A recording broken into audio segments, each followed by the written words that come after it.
Welcome to the Low Budget Review Show, and here's your host, Eric Smith.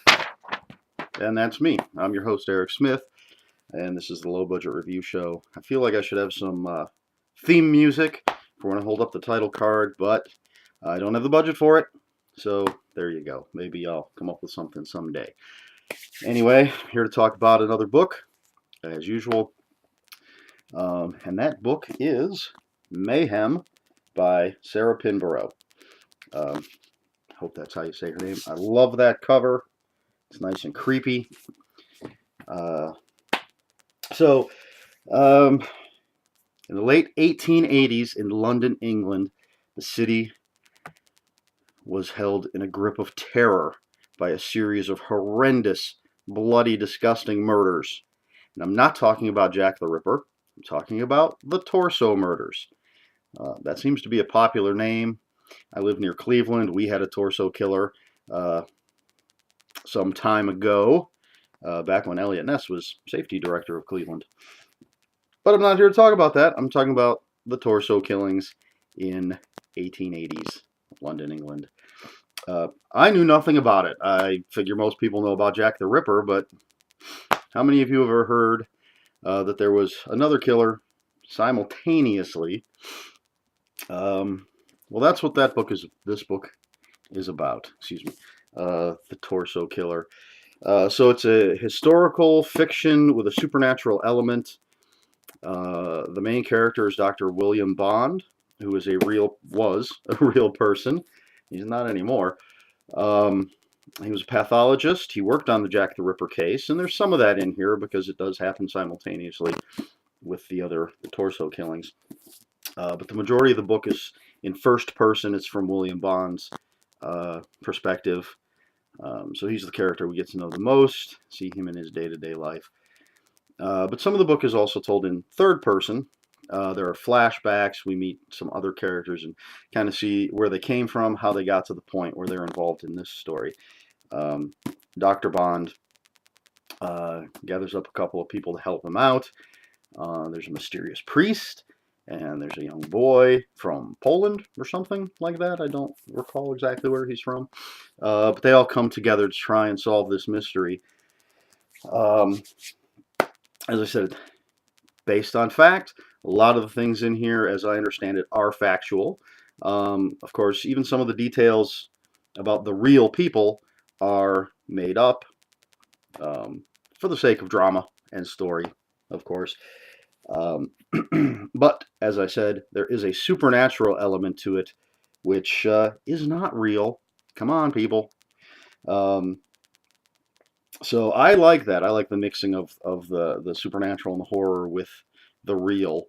So I'll tell you right now, it's not really a spoiler. This isn't going to be an ordinary serial killer. Now, if you've read anything that was written around the late 1880s, 1890s, early 1900s, there's a certain style that you get that can be a little dry. If you've read anything by Arthur Conan Doyle, should I say Sir Arthur Conan Doyle, any of his contemporaries. I love Sherlock Holmes. I love a lot of stuff from that time period, but it can get a little wordy, a little dry. Sarah Pinborough does a great job of mimicking that style without being slave to it. I think the book is pretty fast-paced. It's not dry. It's very well done. I like the characters.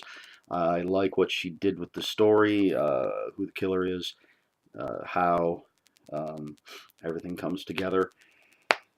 Just very well written, very interesting, very exciting. There's actually another book called Murder that should be coming out. Not sure when. I'm looking forward to it, though. It is a companion piece. I wouldn't call it... Well, I guess it's a sequel. This book does have an ending. Don't worry. There's no cliffhanger. You can pick this up and read it, and you're not going to be going, when is the next one coming out? I got to find out what happens. This is a self-contained story. So I'm not sure what Murder is going to be about, but I can't wait to find out. Sarah Pinborough is a great author. I first discovered her work when she was being published by Leisure Horror. Wrote quite a few paperback horror novels for them. After Leisure went out of business, I kind of lost track of what she was doing. Not sure much of her work was being published here in the U.S., but recently there's been a little resurgence. She just had a trilogy that came out. I haven't read those yet, but I'm looking at them right on the shelf over there. This just came out in February, and as I said, Murder's coming out. She's got quite a few things that hopefully will be published here in the U.S.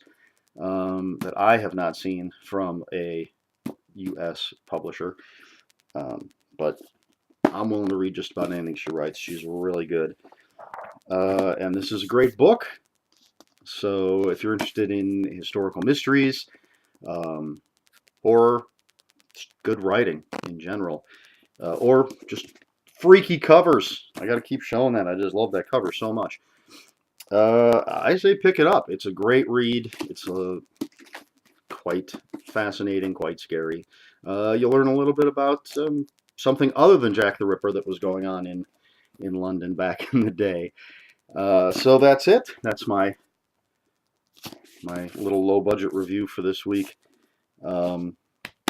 As always, please post any comments, questions, or corrections, because I know I probably screwed something up.